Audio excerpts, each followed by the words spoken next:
Well, a very good afternoon to you and welcome along to this week's Lite Bite Lunch. It is Thursday, the 14th of September.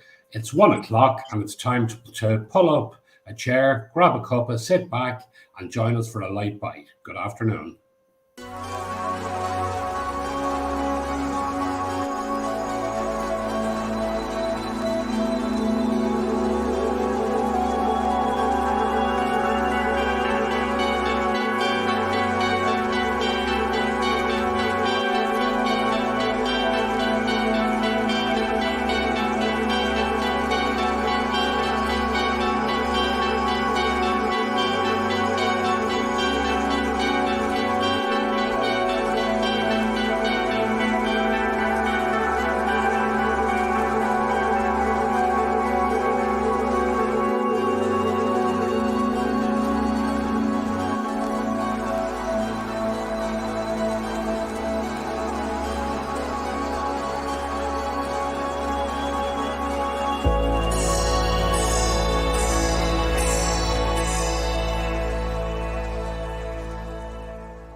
Well, I'm absolutely delighted today to be joined by Richard Daly, who is the chief wood turner, chief broomsman, basically the man that does everything with Irish pens. So, Richard, thanks so much for joining us today.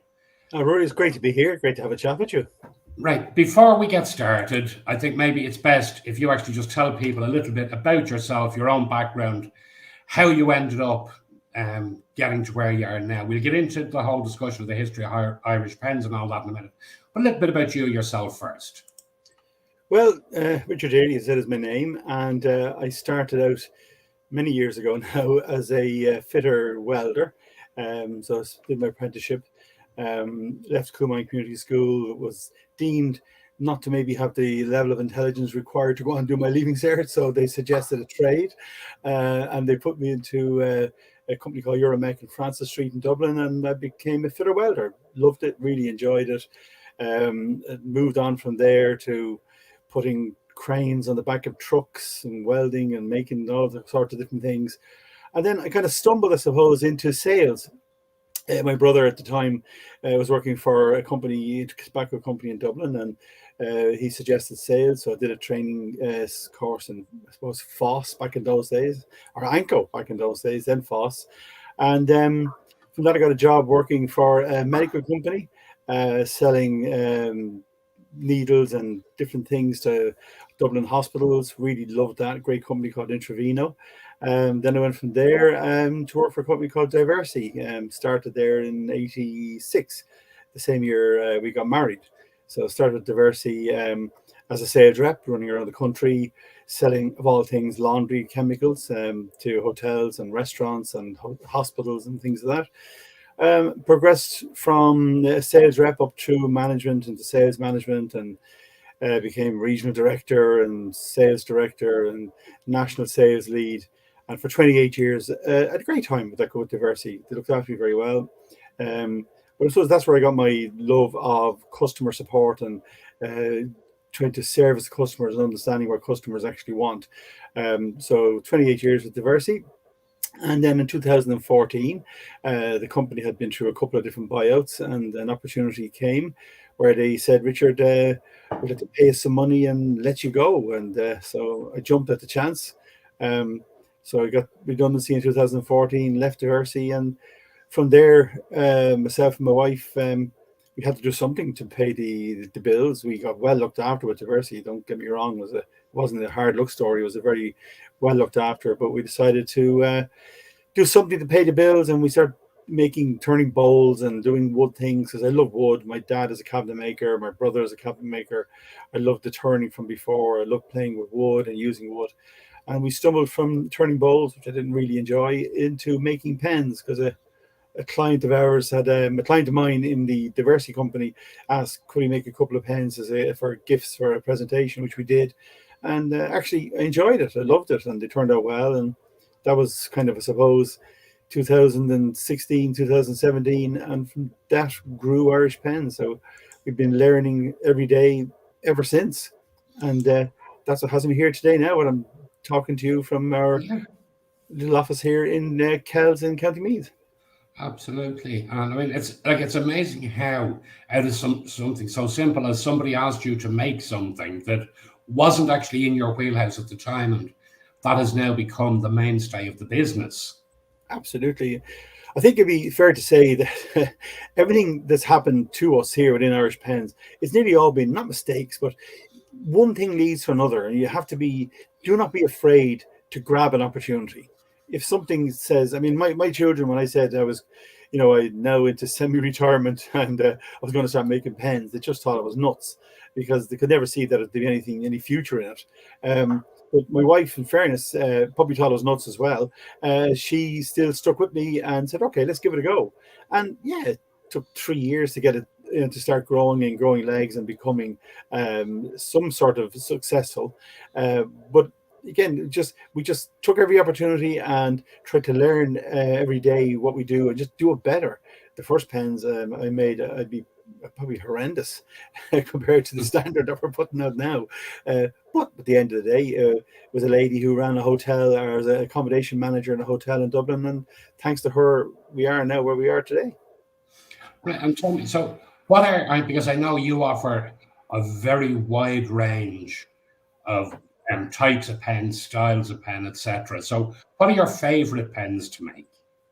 Well, all suppose the key narrative or story for Irish Pens is it's about the wood. We make our pens out of Irish grown wood, whether it be bog oak or Irish elm, or whether it be ash, or whether it be what else? We do a yew as well. And so the favorite part for me is actually turning the pen, actually physically put on the lathe, standing in front of the lathe, and actually turning the shape of the pen. And that's the bit that I enjoy most. And then with that, it's the communication with the customer, talking with customers. People buy pens, and while they're a functional item, they write, but they're a gift. And they mean something to the person who is buying it because they're giving it to somebody who obviously they have got either a personal relationship with or a business relationship, and that's so for them it's very, very important. So sometimes you get involved with customers in choosing the type of pen that they want, and then designing, or discussing the type of engraving we might put on the pen. But to answer your question about the type of pens that we do everything from fountain pens. We also obviously make roller balls, and we make ballpoint pens. They're three very different pen styles for three very different tasks.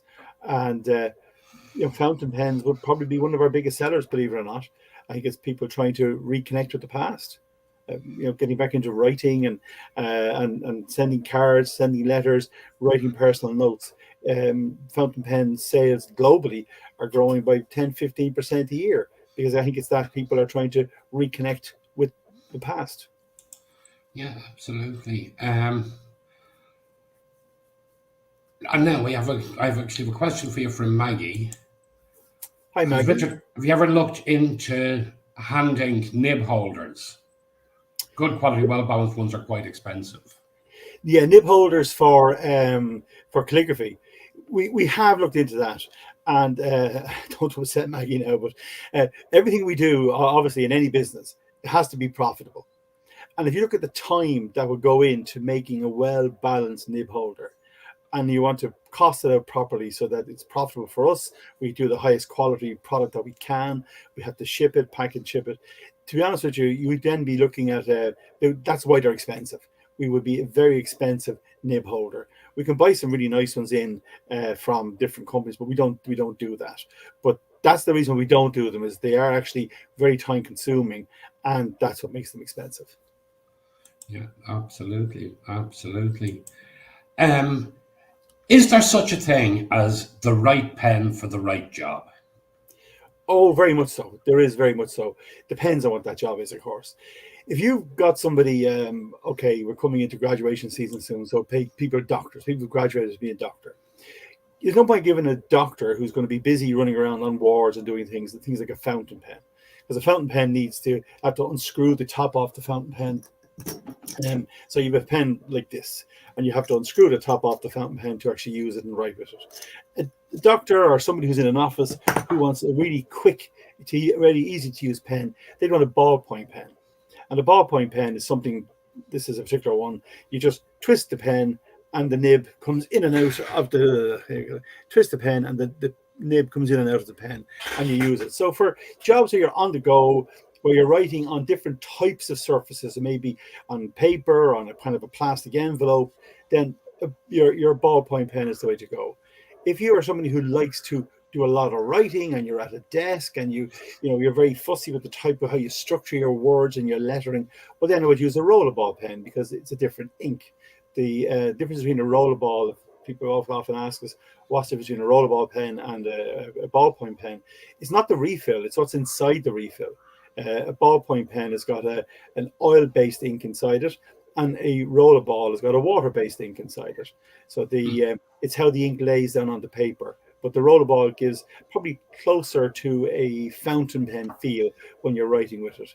Now, if you're somebody who signs a lot of documents and is very obviously maybe their writing is very important to them, but then people like that would possibly use a fountain pen. But never buy a fountain pen for somebody unless you know they use them or really want to learn how to use them. There's a lot of work involved with using a fountain pen, how you store it, how you use it, cleaning the nib out. But the reward from that is really it's a very I suppose enjoyable and very rewarding way to write. Absolutely. And just before we go on, I just need to make mention about this.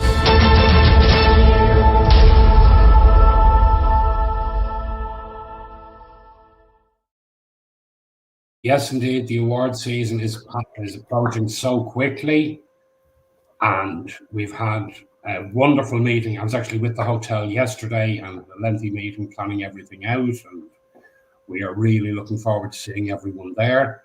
I do want to let people know that we actually have some tickets that someone has sent back that they're not able to check. So there are a couple of tickets there if somebody is interested. Just drop us an email and we can help with that. There's no problem at all. And of course, previously Richard was good enough to actually make trophies for us, to make lovely pens. And as he described at the time, let people know that this is for signing the €1 million contract. Right? Absolutely, yeah. Because people say, "Oh, if you buy a big biro and it's costing 50p, why do you want to turn around and buy something from ourselves that's going to cost you?" Our pens start out at about €45 and they go right up to 170, €180 for a pen. And why would you do that? And if your mind frame is you just want a big biro, well, then it's very hard to change that person's mind. But if you want something that's personal to you, something that you're going to bring with you, and you want to change the refill every time rather than taking a big biro and chucking it in the bin. I mean, about 2 billion in the US alone, 2 billion biros, highlighters, markers, all plastic based, are all thrown into landfill in the UK alone, or in the US alone. So if you want to kind of be kinder to the environment, buy your pen, keep the pen, it should last you a lifetime, and then just change the refill. And then you refill out, put in the new refill, put the old refill into recycling, and away you go again. And you have that bond. And I've got people that have come to me since way back in '76, and they keep buying refills because they're still using the pen and they just enjoy using the pen. And then they might end up having 2 or 3 pens for different tasks and different inks and that kind of thing. But certainly a pen can become a very personal item to you that you use right way through your career. And then people get to know, as I know in an office, there's a pal of mine had one, and it's a pen we make. It's a Fidon. It's like that's the Fidon. It's just like a long tube, basically. And so he bought one from us because he obviously knew me from before. And but he was giving up cigarettes, and he used to take the pen, and he'd always have it in his hand, and he'd be pointing with it, and he'd be doing this and that and the other, and it became his cigarette substitute while he was giving up cigarettes. So. Never thought of that when we were selling pens, but anyway, No, absolutely. There you go. Keeps your hands busy. Yeah, well, Maggie actually just replied there because Maggie is actually who does the certs every year for the awards, and that's why she was asking about the calligraphy nibs, and she says that explains it there. We do have a fountain pen that you can put a calligraphy type nib into and use it like it would be like a fountain pen. I wouldn't have the same spring that a metal calligraphy nib would have, but it is very, very good. So if Maggie contacts me after the show, maybe I can send one down to her. She can give it a try out for me because somebody who's good at doing that, and I'd love to get her feedback on it. Well, you'll actually meet Maggie at the awards because I know you're joining us at the awards too, and Maggie will be Look, there also. So, looking I'll, forward to it. I'll bring one with me down, and Maggie can do some testing for me. and I'll put the two of you sitting together to have a chat. Great. Monique has a question for you, Richard. Is it true you should never let anyone borrow your fountain pen as it'll wreck the nib? Yeah. Simple answer is yes. As you're using fountain pens, we sell fountain pens with different types of nib, but mainly we use a Peter Bock nib. It's made in Germany, just because of the quality of it. It's very hard to beat the Peter Bock nib. But as you're using the nib, the baby's bottom, which is the two little at the very, very tip of the nib, if you look at it under a microscope, the nib is obviously split in two halves, so the ink can flow down through the nib into the very, very tip. And at the very tip, then you have a titanium metal at the very, very tip of it. And as you're writing, your style, the tip of the nib actually starts to wear in following your style of writing. So if you're right-handed, it'll wear in a certain way. If you're left-handed and you're pushing the nib more so than kind of pulling the nib across the paper, it'll wear in a certain way. So I would be very reluctant to give my good nib that I've been using for a long time to somebody else, because they may not, and they're not used to using a fountain pen. They won't respect it. They won't realize how you should treat it, and you don't throw it on the table. You place it properly, how you stand it properly, how you fill it properly. So I would be, yes, very reluctant to give my fountain pen to anybody. Absolutely. And Maggie's just saying thanks, Richard. That no bother. So, as you know, Richard, I know you've watched the show several times. Every guest who comes on is asked a question. What's your favourite Lite Bite Lunch? But that would have changed early this year, because I was kind of asked to, my blood sugars were going high, going the wrong direction. My doc wasn't very pleased with me. And so my old lunch would have been a sandwich and coffee and God knows what else. But now, I'll be honest with you, it's all about, I suppose, I have, my favorite lunch would be soup, especially mushroom soup, because my wife makes great tomato soup and mushroom soup. I love mushroom soup. So it'd be mushroom soup, salmon, onions, and I suppose a hard-boiled egg. And that'd be my favorite lunch of all now. So there you go. Yeah, and I tell you, something like that though, it's complete. It has everything you need in there, and it's most importantly, very, very tasty. Very tasty and no carbs. That's what we're after at the moment. Yeah, no carbs. No, unfortunately, with the amount of running around I do, no carbs would never be an option for me. Yeah, there you go. And we do our level best to try and keep it to a minimum anyway. But very important, one thing I have learned here, it is very important to actually get up and get out and to actually take the lunch hour. Yes. Take your time out, get away from the business, turn off the phone, and just go off and have your lunch and have a chat afterwards and discuss maybe, yes, what went on that morning, but just to step away from the physical space, put a couple of steps in. And so that's something that, when I was working before in the office, you were driving to work, you were sitting at the desk, you were having your sandwich, you were sitting at the desk, you were going to meetings, you were sitting on airplanes, and you sit. So it is important to get up and get out and use that hour just to get away from the work environment. Yeah, absolutely makes sense. And it really is so important. And it doesn't matter whether you take 15 minutes or you take an hour and a half. Just committing to yourself to take that time, aside from anything, just for your mental health, can make such a difference. Huge, absolutely huge. And as even though this is my business, myself and my wife, we run the business, and it comes with its own set of pressures. But it's important that you manage that pressure and that you do turn off. Because obviously, we do this at the back of our home, so I can see the office from our kitchen, inside the kitchen dining area. But and because I love the business, and because people email me during the day, and we have American customers and clients, and we have Australian clients, so you get phone calls and texts coming in at all times of the day and night. It's to be able to know to dip in and to do that bit, because customers are very important to us, but then to be able to kind of extract yourself and just say, no, I've done enough now for today, and leave it be, and I'll come back to it tomorrow. It's important because mental health is something that I used to laugh when people talk about mental health. Now I realize actually how important it is. Yeah, but again, I think it is very, very important to have that separation, that having where you can turn a key and walk away from work and say, that's me done for now till tomorrow. Because like when I was working from home, that was probably one of my biggest problems, was oh, I'll just jump on and check this email. And next thing you know, it's 2 a.m. You're still doing bits. Mm-hmm. And you've arranged to meet someone at 6:30 that morning. So having that's why I don't keep laptop at home or anything now. I do. They're in the office, and when I finish in the office, whatever needs to be dealt with can be dealt with tomorrow. Yeah, it makes sense, because where we are now, as I'm only about 10-second walk from the back of the house. Yeah. But you're right. We come out, we pull down the curtains or the blinds, and we lock the door in the office, lock up the workshop, and then and that's it. Go and finish and go home, and you're done. Now I have to say it's hard with the mobile phone. When an email does ping in or an order comes in, you look at the phone, see what it is. But now I've learned to look at it, review it. Yeah, if somebody says, "Look, I got a problem," or something's happened, or can I have something tomorrow? I'm really under pressure. You'll respond to that. But if not, people don't expect you to respond at 8 or 9 o'clock at night, so don't. Yeah, no, absolutely. Now, this year, or quite recently, you've actually slightly pivoted with the business in the sense that you're now also gone into being a reseller on pens. Yes. Yeah.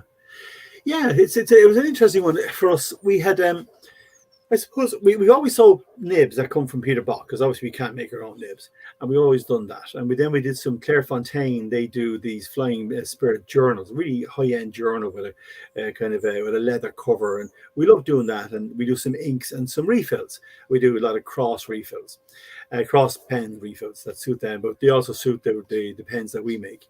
And all our pens that we make here, we only use refills that people can buy in Eason's or buy online. We don't make pens that have fancy refills. You can only buy from us, and we charge a fortune for them. That's not how we operate. And all our fountain pens take international standard ink cartridges and that. So again, you can buy the ink anywhere. But what we then were, people said to us, "Look, do you do anything else other than the wooden pens?" Because believe it or not everybody wants a wooden pen. And so we took on board some Cross pens. Because again, Cross, many years ago, Cross had a facility down in Ballinasloe. And I always remember driving past it in my days repping, and the factory was there. But so Cross pens had I don't know, just in my own head. I know my dad bought me a Cross pen donkeys years ago, and I do have it someplace. It's a black one with a gold top on it. So we said, right, we take on a few Cross pens, and that went quite well for us. And then we've taken on a few Stadler pens as well, made in Germany. So what we tried to do is go for something that's really quality. And slowly but surely, it's taking time. It'll take time, because we're not advertising. We're not kind of running around doing fairs or shows. That's not what we're about. But we are starting to sell it, and I think that my son is joining the business in a couple of months' time, part-time anyway, coming into the business. And so by then, hopefully, we'll start doing a bit more social media stuff, and we get a chance to promote what we do.